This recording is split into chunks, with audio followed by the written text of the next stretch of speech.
we have to talk about the Super Bowl. We can't. I have to get into it. I'm like, wait.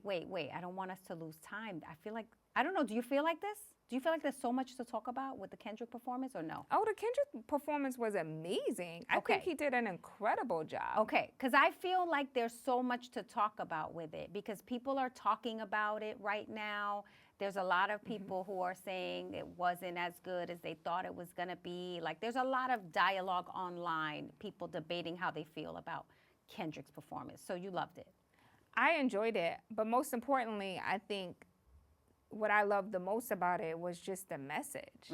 Like, I think the people who are like, they didn't get the message. Like, from start to the end, the visuals, like, he's so strategic on how he does things.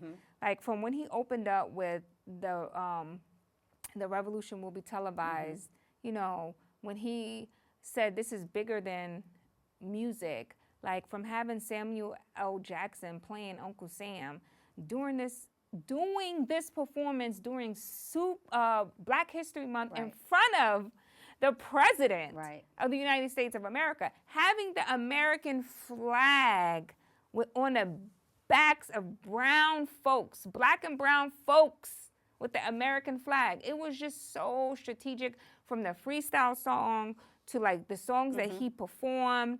It was just like a moment for Black culture, and I think Kendrick just delivered the message. And so for those of people who just like, oh, well, he should have done, you know, more hype songs, you missed the message.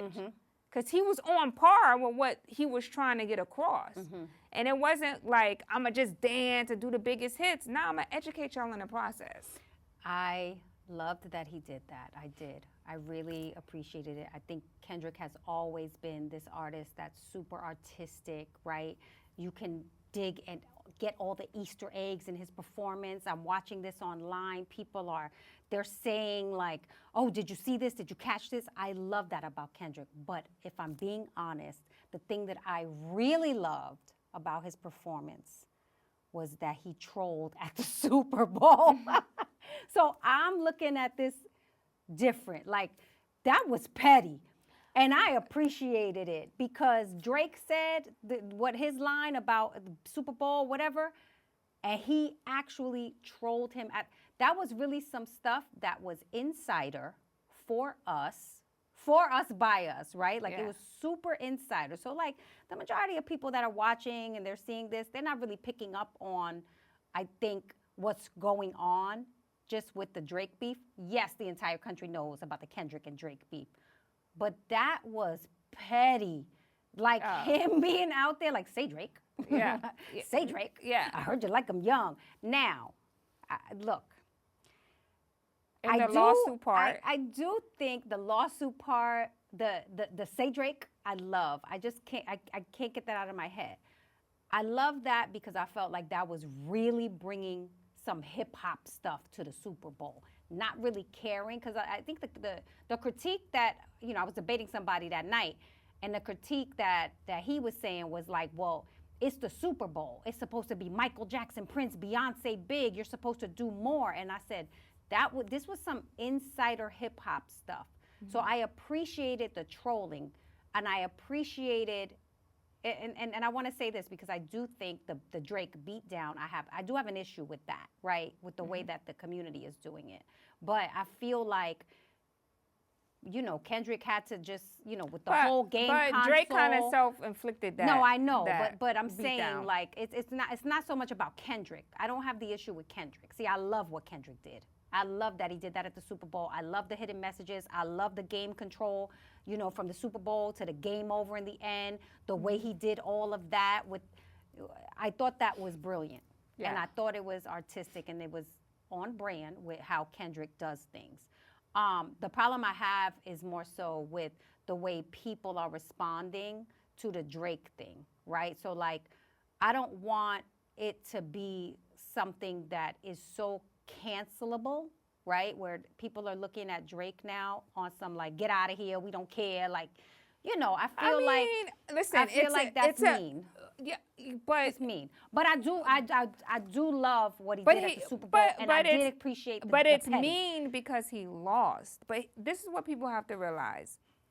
Kendrick Lamar out-strategized Drake every step of the way. From the Juneteenth concert to how he released the songs, he out-strategized Drake every step of the way. Let's be clear. Drake wanted this smoke. No, he did. He asked He for it. started He this said smoke. Super Bowl, and he got Super Bowl. He started this battle. He did. I remember in the beginning when he thought he was winning. And Yeah. He kept going. Yeah, he kept going. He kept going. dropping. He kept going. He kept digging up information. He kept saying Kendrick was a wife beater. His kid wasn't his. He kept dropping records. He dropped the AI record trolling him. Yeah, he was doing all of that. He did all of that. And Kendrick stepped back. He trolled him at the Super Bowl. It was crazy. Like, he stepped back, he re-strategized. Even me, I was like, you're not going to make me not like Drake anymore. Like, Right. But what really I think people have the issue with is when he went full-on Karen with the lawsuits. Yeah, of course. Like, he went Of full-on course. Karen with the lawsuits. But the lawsuit even before the Super Bowl, your team releasing a statement Right. about UMG think that this It is was a masquerading. Like, it was a lot. You lost the battle. Honestly, for me, the Drake part was just, I didn't really care I about love the that Drake part. part. I I didn't love really the care about Drake that as part. much. I love the overall message that he's like, you're not going to steal from our culture. Like America has done and continues to do. This is Black excellence personified. This country was built off the backs of Black folks. I and love I'm that bliggity, about bliggity Kendrick. Black, and we are bliggity, bliggity Black, But he always and you're gonna does feel that. To me, I see. I love that about Kendrick. He always does that. He never has strayed from that messaging, which is to me commendable as an artist. But he was trolling Drake at that Super Bowl. That shit was more about Drake. That Super Bowl was more about Drake. No, I think He it was bigger than trolling Drake. I think it was bigger than but- Drake. but- He definitely gave Drake the business, but the performance from overall perspective, aesthetically, Yeah, it's beautiful. Samuel L. Jackson, the flags. There's some things that I go back to, and I'm like, oh, dang, I didn't even catch that. Like, Yeah, just that's the what I like. messaging I like of that it. he did that, even though I think that it's strategy, right? Like they all put it together, they put it out From there. the pants he wore. Yeah, he did it like, in some bell bottoms. He Yeah. told Drake in some bell bottoms. But the which bell is kinda bottoms crazy. signified the Black Panther movement, the black yeah, the men. old school, exactly. Yeah, the old school men who went to the black war veterans Yes. who wore the bell bottoms. Yes. So it was just It was like very, very it was symbolic. very The symbolic. symbolism was yeah. there. So it was very like it was very symbolic, and it was an educational piece. And I think it was just brilliant the way he did this. And for me, I don't think like Drake is canceled and he's over. I think what Drake needs to do, and I said this before, and I said it on this podcast too. I've been said Drake needs to focus on the music, and I said after the battle, I wouldn't even, when he started putting out the hip hop records and he did the records with Thug and all of that, I was like, he needs to take a break from that. He needs to go back in his lane of R&B, switch it up a minute, put some fire R&B joints out for the ladies, and then come back to bops. Now he's doing it with the Party Next Door album. He's dropping Valentine's Day and all that stuff. Now he's doing it, but I just think he's too late. I think he got too emotional. He thought because he was such a global superstar, and Kendrick, I think he felt like Kendrick was just so one-dimensional. He thought he was going to win that battle by a landslide, and it did not work out for him. I don't think he thought he was going to win by a landslide. He didn't think Drake was going to come with a bop. He did not think Drake was going to come with a bop. Was going to come with Kendrick not was like going. us, right? Yeah, I will concede on that, but I don't think. I think he knew that was no easy task. I think what Drake was trying to do was elevate himself to where Kendrick is, because he wouldn't have did it like that if he wouldn't have known that Kendrick was that dude. So I think Drake was trying to elevate himself on some lyrical stuff, on some like, I could step in the ring. And that's what I'm saying. I appreciated Drake for stepping in the ring and boxing. I appreciated that part from him. Even though I knew this was not going to work out for him well at the end. Right. I was just like, oh, he's in there. He's got the gloves on. He's putting the Vaseline. And then I was like, oh, slow down. When he started doing the AI and the performative stuff, I was like, He was doing okay, a lot. you're being too emotional. Like you're dropping too much too quickly, and like you're not.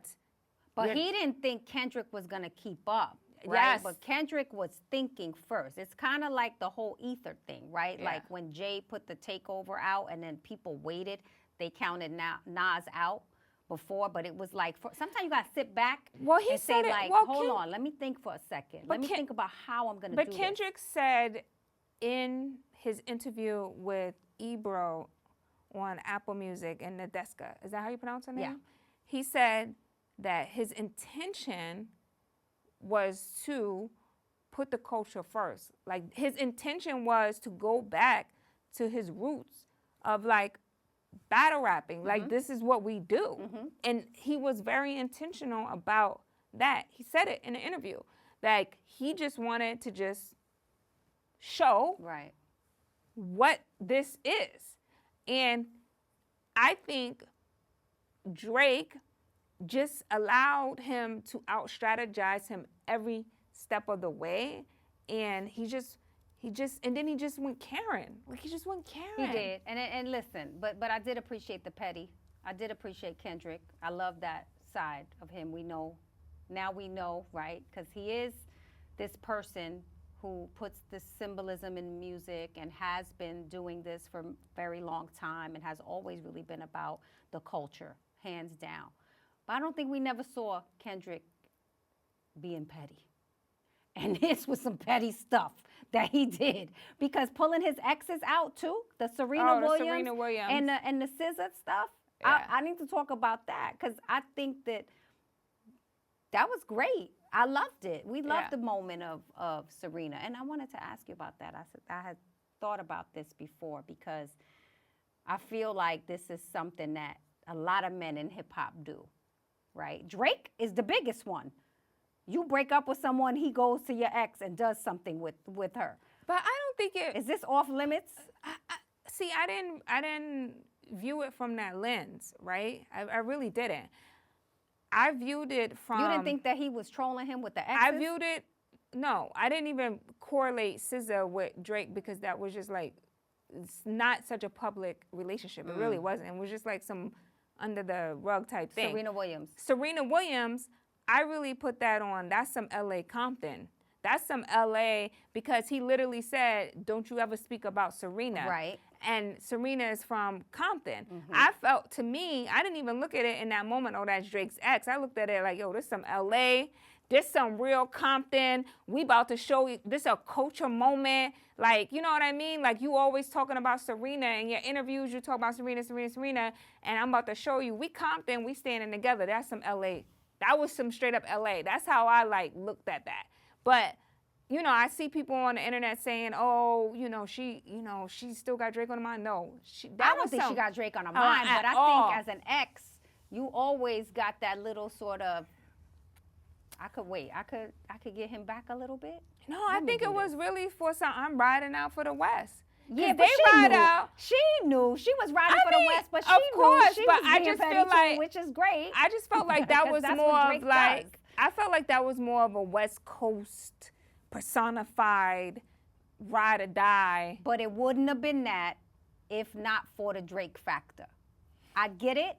It's wonderful that it's the West Coast standing together, Compton, that she was, dealt with what she dealt with when she was crip walking at the U.S. Open? Yeah.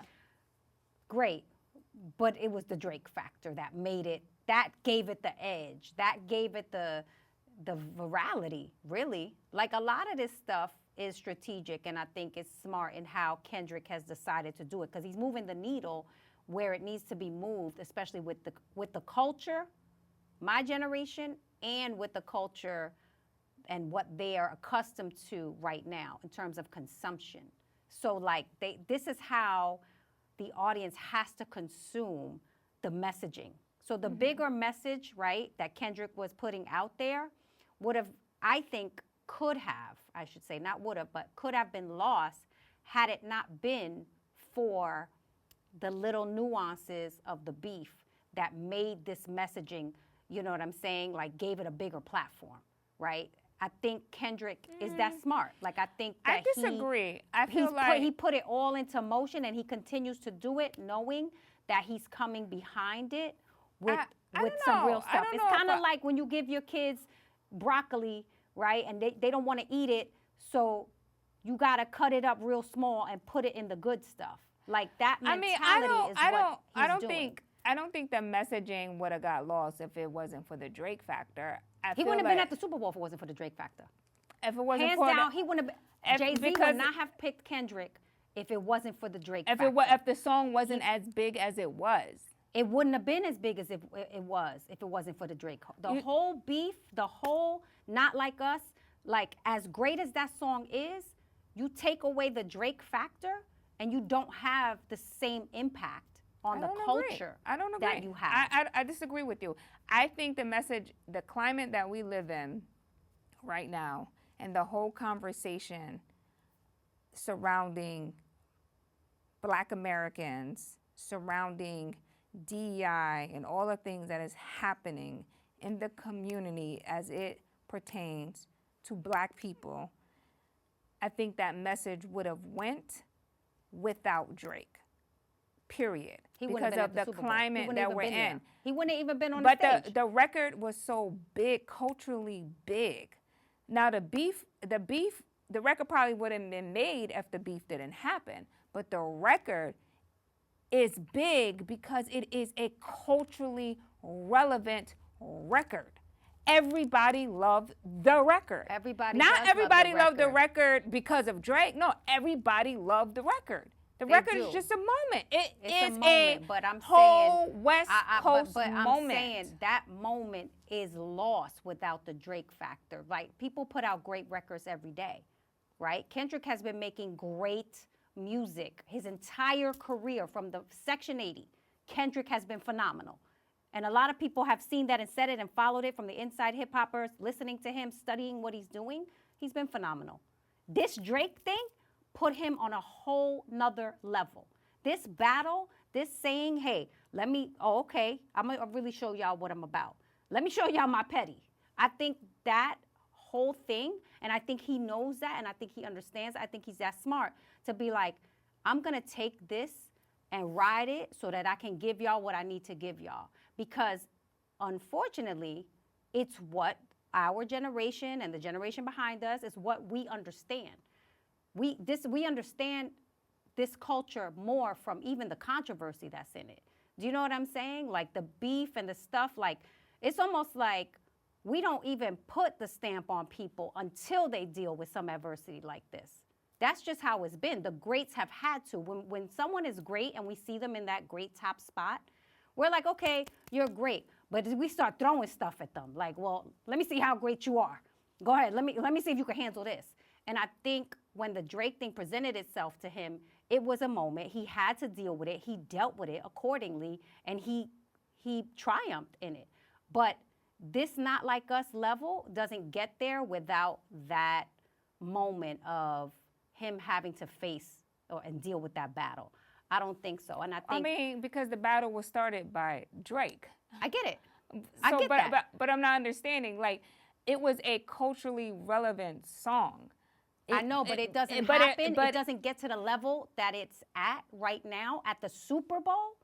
If he had just dropped Squabble Up, there's no, and Squabble Up is dope. If he had just dropped Squabble Up, there's no beef, there's nothing, it's his album, there's no Drake factor. You think Kendrick would have been at the Super Bowl? No, what I'm saying to you is by himself, holding it down, no guests, just SZA and Serena? Not even close. What I'm saying to you, though, is my point I'm trying to make is, regardless of the Drake factor or not, the message still would have been received. Whether he performed Not Like Us or not, I think the message in his performance still would have been I think the message received. is amplified, is what I'm saying. The message is amplified by the beef. Mm-hmm. And I think, unfortunately, that's how we're culturally trained to take in messages. We need to be fed with negativity in order to. I'm not going to say not all, some. Some. Okay. I mean, I'm Some. looking at the masses. I'm looking at even right now, like when we're consuming content, you know. And I said this when Irv passed. I said let's honor this man. Let's not show any light to any negativity around it, because it's just what it is. And culturally, listen, I'm dealing with that just in terms of what I consume, because I'm tired of consuming so much negativity. But it's like my body, my trauma is trained to, like, when I see or hear something, a beef or whatever, I'm like, I need to click on it. Do you understand what I'm saying? I'm drawn to that. That's that's trauma. That's what it comes from. That's what I'm used to. That's what I consume. And I think as a culture, especially in hip hop, like, we're so used to that. We give our energy to that. And the way we gave our energy to that beef is very telling. But I'm saying what Kendrick did, I commend, because he took that energy and he changed it. He turned the tides, and now he's trying to shine a light. I think Game Over was like, I'm done now.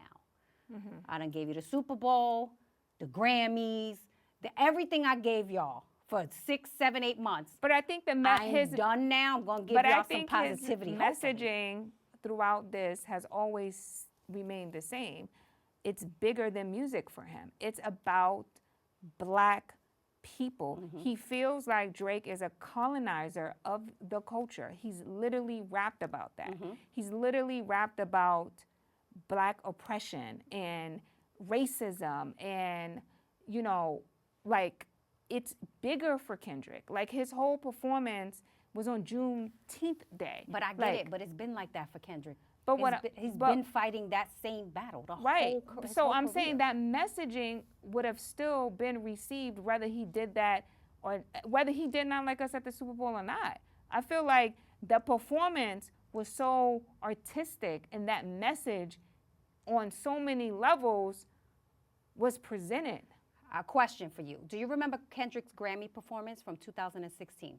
Yes. You remember that performance? I remember it. I don't remember us talking about it, not us being me and you, but just like as, consumers. I don't remember us talking about the symbolism. So what do you remember about it? Tell me what you remember about it. I remember thinking how great Kendrick was performance-wise. Specifically, right? the messaging in it, though. What did you remember? Barely anything. That's my point. Barely anything. I'm like, okay, I knew it was artistic. I know he did some fly stuff. I can think about when he did All Right at the award show. But do you know I can't remember any of that. But do you know what was happening at that time? In 2016? Yeah. I can't remember. Because I feel like sometimes people choose to pay attention to, it's a choice to pay attention to things that matter, right? Like when that was right before the election. That was right before, right? But I'm saying like sometimes it's a choice to want to hear the message, right? Because there's some people who watched the Super Bowl and didn't get the message at all because they can care less about the fight of Black Americans, right? They can care less about oppression that Black and brown folks face. So they'll be oblivious to anything that's put in front of them because they don't care to feel empathy for that community. So I say that to say is like sometimes people choose what they want to pay attention to or what they don't want to pay attention to because sometimes it is more, I don't want to say comforting, but more, it's easier to just sit back and not pay attention and not, because then you will have to be like, oh, we have to do something about it, right? So some people just choose not to see it, right? And so that's the point that I'm trying to say is like the message would still be there regardless of the beef. It's who chooses to pay attention. I get it. I think I'm more so, and the reason why I bring up his Grammy performance, right? Because I'm thinking 2016, it was a great performance. Obviously, we were about to enter into an election. We were in an election year in 2016, right? That was the first year Donald Trump became elected for president. And he had an amazing performance and he had a lot of messaging. But we did not talk about it the way we are going to talk about this Super Bowl for years to come. And that is my point about the juxtaposition of what he did with the beef that he had with Drake, right? And the messaging that he was trying to make with the overall performance. So that's all I'm saying. It's kind of like the yin and the yang, right? It's the broccoli and the chicken, or what broccoli mixed in. It's giving people what he knows is the only thing that's going to wake them up. And then kind of saying, now let me show you what I want to show you, which is unfortunate, right? Because he has been showing us this for a very long time. I think that was my point more so with the Grammy performance. I know we probably should move topics, but I could talk about the Kendrick thing all day. I love Kendrick. He's my favorite artist. I definitely put him in like higher up on my list. Every step he takes, I'm like, Kendrick is in my top 5, like for sure. And other people start to drop down. And I feel like because longevity, right, now we talk about a lot of the greats, and he's kind of like the span of his career has surpassed a lot of people. He's won Grammys, yeah, Pulitzer Prize, Pulitzer Prize. He got it for Damn. Yeah, which so is, like he's done some things that some other incredible rappers things. haven't done. Yeah, he's done some incredible things, and so has Drake. You know, and I don't think that this battle stops Drake from being Drake. I think he continues to put out music, but he just needs to make hits, and he needs to like stop suing people. Now let's talk about trolling. Do you think Jay-Z was trolling a little bit by having Kendrick perform at the Super Bowl? No, I think that Kendrick really earned that spot this year. Like, I don't think it was a little petty on Jay-Z too. It was a little petty on Jay-Z too. I disagree. I mean, I honestly think that Kendrick. Do you think Jay-Z legitimately was like, Kendrick is an amazing artist, I'm going to put him on the Super Bowl? That run he had this year was amazing. You're talking about somebody but you're going to say Jay-Z didn't have something to. I don't think so. I think that. You don't think they had a Let's Be Petty meeting? No. I think that Kendrick deserved it. I'm glad that he got it. I'm glad that he took Black History Month to give us a Black history lesson in front of the President of the United States of America. And shout out to Jalen Hurts. Because, listen, boy, you fine as hell.